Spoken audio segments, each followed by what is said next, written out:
So, let's see how the Ball Animal 2 did with the pickup test.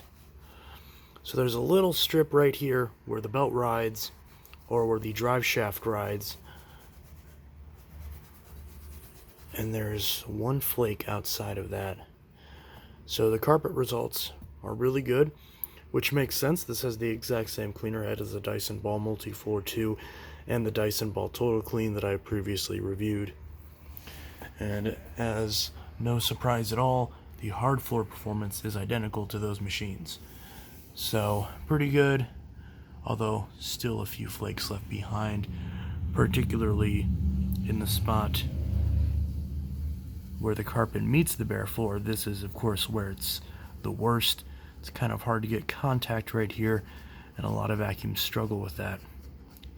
So, not as good as the Ball Animal 3, but it's still perfectly passable. What's up, guys? Intellitech Studios here, and today we're going to be doing the full review on last season's Dyson. Now, of course, the Dyson Ball Animal 3 has been released and has been out for quite a few months now, and is currently on sale. But for a lot of people, they might be wondering, hey, I have a Ball Animal 2, or I'm looking to get a slightly cheaper Dyson. Should I pick up the older Ball Animal 2? Well, don't worry. We're going to do the full review on the Ball Animal 2 and see if it's still worth considering now that the successor is finally released. Now, the conclusion for this is actually going to be right up front here. Now, the Dyson Ball Animal 3, the base model, you can get for $400. The extra model, the copper one you see over there, is $500, and the complete model is normally $550. Right now, as of the last time that I checked at least, the complete model with all the extra attachments was $450. So that is a significantly better deal than what Dyson is currently offering for the previous generation Ball Animal 2 and Animal 2 Total Clean. And I believe that's correct for any other retailers offer on this machine as well. So the only scenario where I would recommend a Ball Animal 2 over an Animal 3 is if there's a scenario where the Animal 3s are back up to their normal $400, $500, and under $600 options, and where these machines were down to about $300 to $400, depending on whether you get the base model or the Total Clean, which is identical to this vacuum, but it comes with a bunch of extra attachments, which are very useful. So if you're in a situation where this model, the standard Ball Animal 3, is $300 or cheaper, then that's the only scenario where I would consider it over the Animal 3, because spending the same amount of money or more to get the previous generation Animal 2 when the base model Animal 3 is only $399 does not make any sense. And right now in Dyson's current lineup, buying this machine does not make any sense. Of course, if you get this machine secondhand or if you get it refurbished, then where you would get it for much cheaper, that's where the price difference could factor in, and that's where you could make the decision on whether or not you personally feel that sacrificing the better quality cleaner head, which we'll touch on in a sec, is worth the savings in price. If you're a bit confused about what I'm talking about as far as the cleaner head differences, don't worry, we'll talk about that next. But I'm getting this point out of the way because at the end of the day, if you don't already have one of these, then there aren't many situations where I would recommend buying one of these over the newer Animal 3, since the Animal 3 is just obviously a better vacuum. They've made a lot of improvements to the design of the cleaner head and addressed a lot of the complaints that a lot of consumers and technicians had with the Animal 2's cleaner head design. So here, really quick, we'll look at the differences between the power heads on the Ball Animal 2 and the Animal 3. And the reason why we're doing this is because there is a big difference between these two. In fact, it's literally what defines the difference between the Ball Animal 2 and the Animal 3. So if you're looking at Dyson's current upright lineup and you're wondering what the differences are, well, here they are. This is the previous generation Ball Animal 2, and this cleaner head is identical to the cleaner head on the Ball Animal 1, the Kinetic, Big Ball, and very similar in design to the DC41 and DC65, all of which have an identical actual body design to the Animal 2 and 3. So This is the cleaner head from the Animal 2. We can see it has Dyson's active base plate technology, where this base plate hovers up and down as a way of sealing in the suction to the floor surface. And we have a very aggressive brush roller with one roll of bristles. This does shut off as well. I'll show you how to do that later. And we have a silver clip right here that holds it onto the machine. And we can see that we also have two tabs right up here that we just flick upwards like this. And that allows us to pull off the base plates, and now we have access to the brush roller so that we can clear out any debris that's stuck behind this guard. And we can use a pair of scissors to run along these guides right here to cut off any hair that collects around the brush roller, something that, as you can see, does sometimes happen. And whenever you're putting this back on, you're going to line it up with the tabs right here on the bottom, push this on, line this up, and push these tabs back in place. Now, there's a couple differences between this and the Animal 3. First off, there's a brush roll motor in here that drives both of these brush bars. And a lot of hair can get jammed inside this actual gear right here as a result of hair not being cleaned off the brush roll. So if you don't clean hair off of this brush roll, then hair can get into this gear and strip it out and cause these brush rollers to stop spinning. And as a result, you'll have to replace the cleaner head. Also, the actual brush rolls themselves are held in with these very small Phillips head screws, which again are very cheap and very prone to stripping, which again, if those get stripped out, you can't remove the brush roll. So then in order to do that, you can't. You just have to replace the entire cleaner head, which thankfully Dyson will do for you if it's under warranty. But it was a really bad design because Dyson had to spend a lot of money replacing these cleaner heads, which completely negated any of the costs that they might have saved on buying cheaper, lesser quality screws. So Dyson theoretically learned their lesson with the Animal 3, and on the Animal 3, this brush roll is much wider, so it's less likely to get tangled in the first place, and it has Dyson's hair removal vanes, which are these red bars right here that pull the hair off of the brush roller. Also, unlike the active base plate, which sticks to many different surfaces, you actually have an adjustable gate right here that you can then lift these gates up in order to reduce contact and allow some airflow in, so that way the suction doesn't clamp the vacuum completely down. Although I find that it still does tend to clamp down because the suction is very strong. So on thick pile carpets, the thick pile setting is definitely the most helpful. And that's also what these vents are for, to bleed off some of the air. So this cleaner head design is also a lot thinner, which some people may see as a disadvantage, but it's actually better because you don't have this blind spot. The entire width of the brush roller is making contact with the carpet, and you can then fit it into tighter spaces. Plus, you also have this felt seal on the back, which some versions of this cleaner head did have, but most didn't, and this also makes it pick up better on bare floors, in addition to having these gates that can slide up so that way big debris like dog food can pass through. So again, this cleaner head is easier to maneuver with. It has the gates that make it more adjustable, so you can let large debris through, and it doesn't tangle with hair. And it's also able to be cleaned out with no tools whatsoever. You just press this button, pull this off, and you can pull out the brush roll. So this cleaner head, while this cleaner head does clean very well on carpets and still does okay on bare floors, it's definitely not as good bare floor performance as this machine, and it overall is not as good of a cleaner head. So that is the biggest difference between the Animal 2 and the Animal 3. So if you have an Animal 2 and you're wondering if you should upgrade to the Animal 3, then this will be your deciding factor as far as which of these you prefer. So that's that. The Animal 2 does still work, and it's definitely a lot more strong in terms of carpet agitation, but the actual carpet cleaning performance between these two is very, very close. Now, if you get a clog in the cleaner head or in this intake right here and you need to remove it, you can just pull this silver tab right here, this little clip, just pull that off, and now you can pull off the power head. So now you can access this to clear it out, and clear out inside here too. Then when you're putting it back on, you want to line up this little double connector with this connector right here, and you just want to line that up and slide this on until it's flush right there. Then you take this clip, line it up with the groove right there, and pop it on just like that. Now the cleaner head is fully installed. Now, one other thing I noticed regarding the cleaner head on this is that this cleaner head doesn't have, well, it does technically have a locking tab that's supposed to keep it straight when it's upright. As you can see, it isn't all that effective. So the vacuum does tend to slide off to one side. So when you're using the hose, this actual vacuum can tip over, even if the power head is still flush on the carpet. That's something the Animal 3 did fix.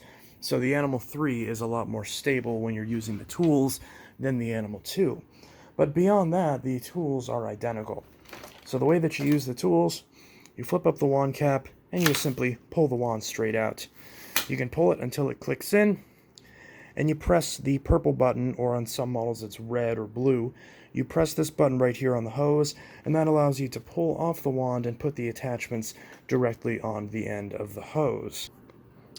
For example, here's the combination crevice tool and dusting brush that the Animal 2 comes with, and I'm going to dust off my coffee table as a bit of a demo.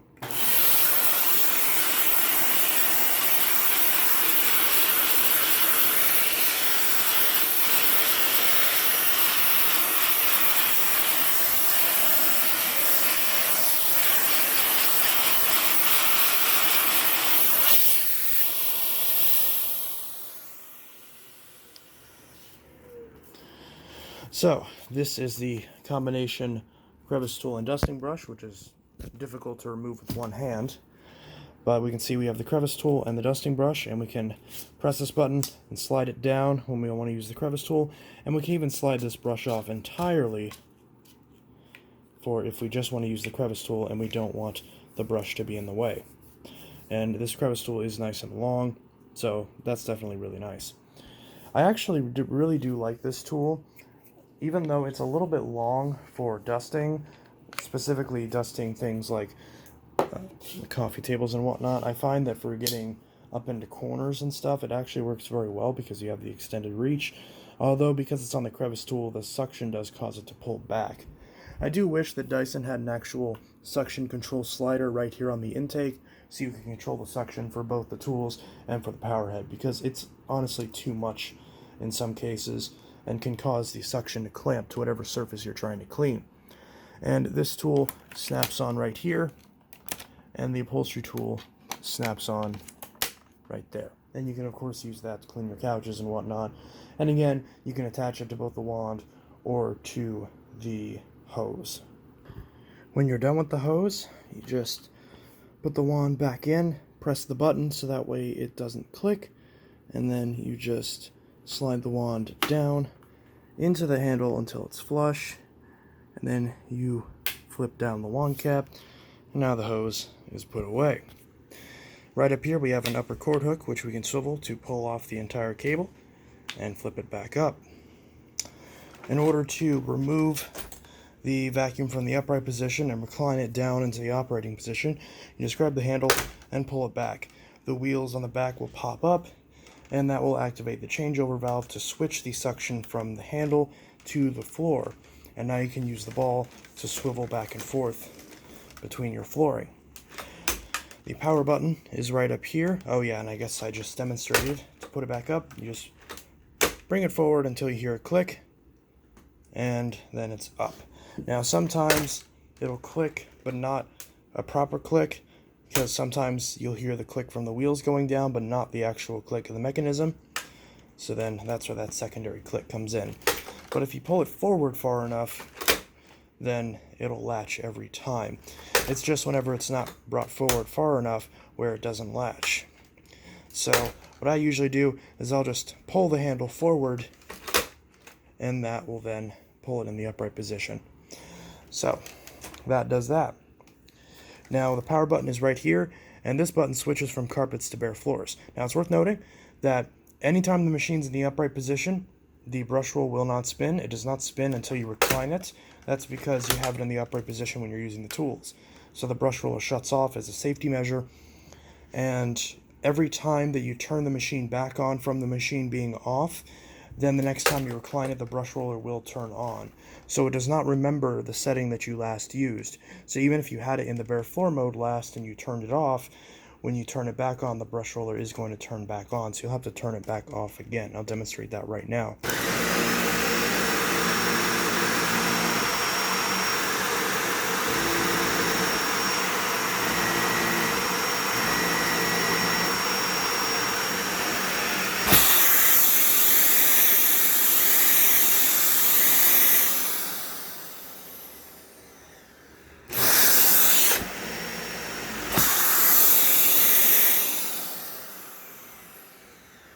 So I don't know if you noticed that, but when I turned it off with the bare floor option selected, once I turned it back on, it reset to the carpet mode. So keep that in mind. If you have primarily bare floors, or if you have nothing but bare floors, then this might not be the best vacuum because you have to turn it off every single time.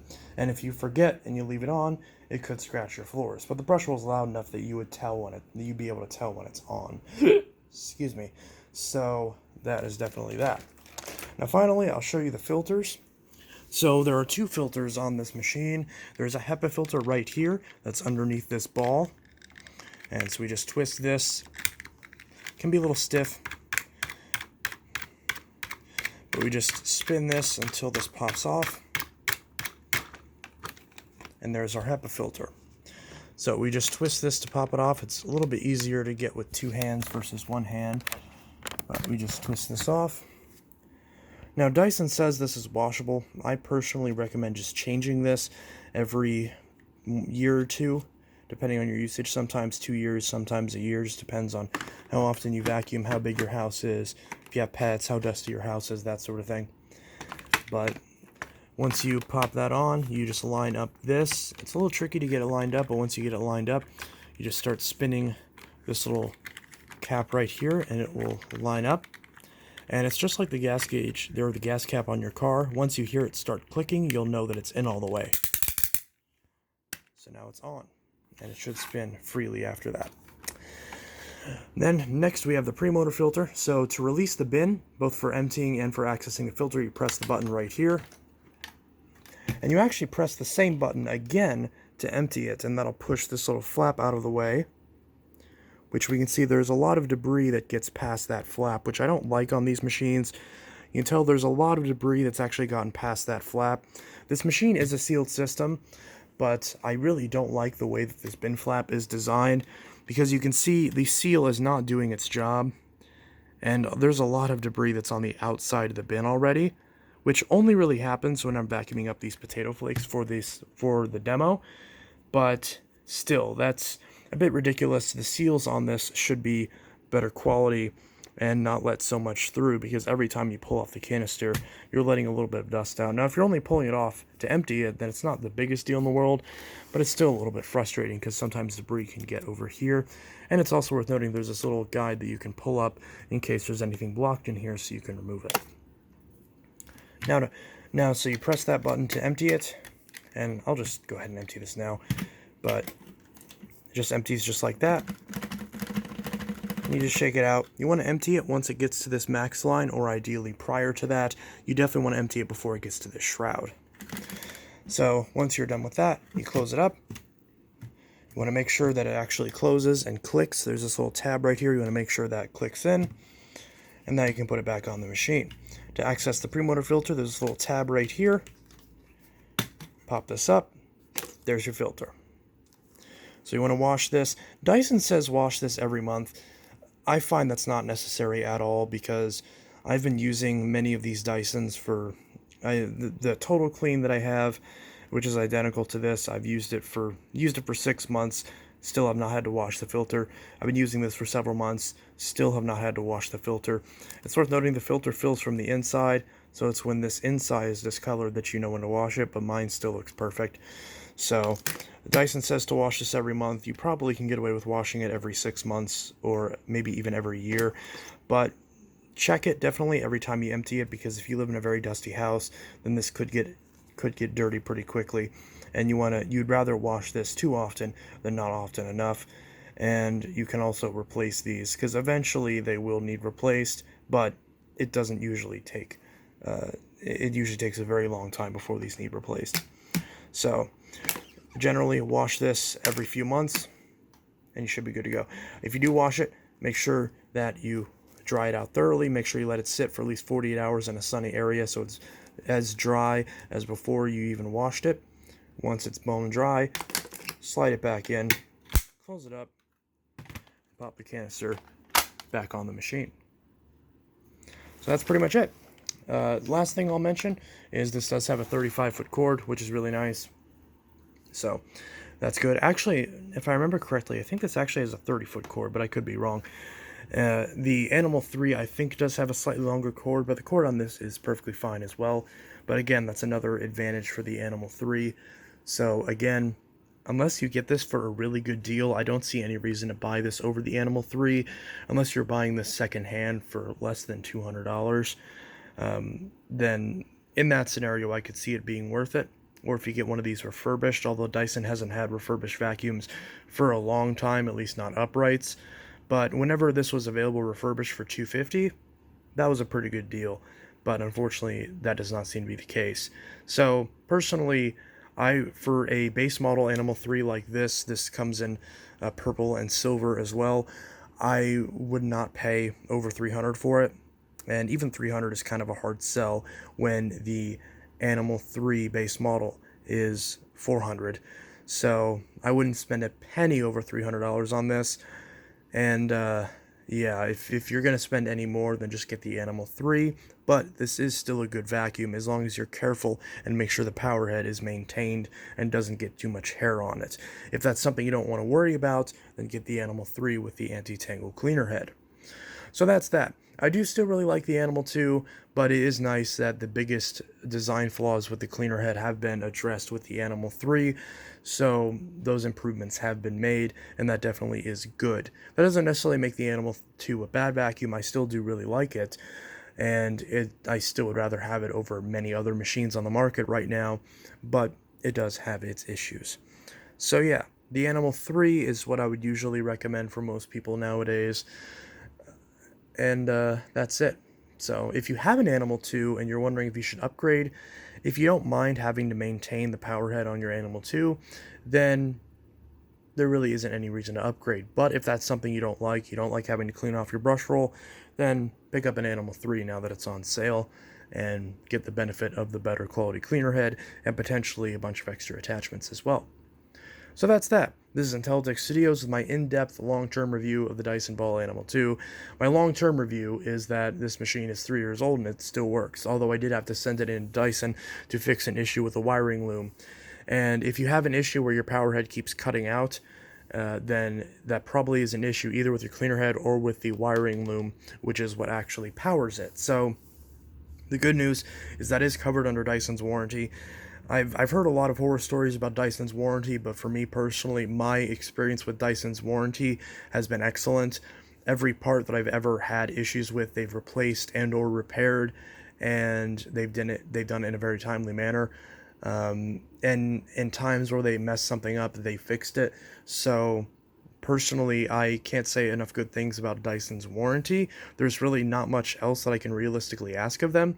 So that is kind of the biggest reason why I personally recommend Dysons nowadays, even though their vacuums aren't the best in terms of there are definitely better things out there. As far as, there are, I don't know. I'm sure there are other vacuums that are better, but from what I've used and based on what I've used, the fact that their warranty has been really good is the biggest thing that makes me use a Dyson, because I know that as long as it's under warranty, I'll be taken care of. So that's definitely something that I really appreciate, and something you can't take for granted nowadays, because other companies like Bissell, Shark, Hoover don't really seem to follow that mindset very thoroughly. And I can't really speak for boutique brands like Sebo and Miele because I haven't had enough experience with those, although I do own both a Sebo and a Miele right now. I don't use them over the Dyson for very specific reasons. The Miele is way too heavy, and the Sebo is just not a good enough machine. It's not versatile enough. The brush roller does not shut off, and that immediately cancels it out for any running for me to be a daily because I can't use it on my bare floors, and I can't use the tools either because it will lean forward and burn carpets. So that's personally why I choose the Dysons. Although I'm kind of been ping-ponging between the Animal 2 and the Animal 3. Right now I've been using the Animal 2. If you care about any of what I just said. If you're just a normal consumer watching this and you don't care about anything that I just said, then sorry. But hopefully you found this video helpful. And if you have any questions about the Animal 2, then be sure to drop them in the comments below and I will do my best to answer them. And that is that. So I do have quite a bit of experience with these machines. I've done quite a few repairs on these machines myself, as well as done a lot of warranty through Dyson. So that's that. But yeah, this is Intellitech Studio signing out with my in-depth long-term review of the Dyson Ball Animal 2. Definitely one that is probably worth the upgrade to the Animal 3, but it's still a decent vacuum. So that's that. Peace.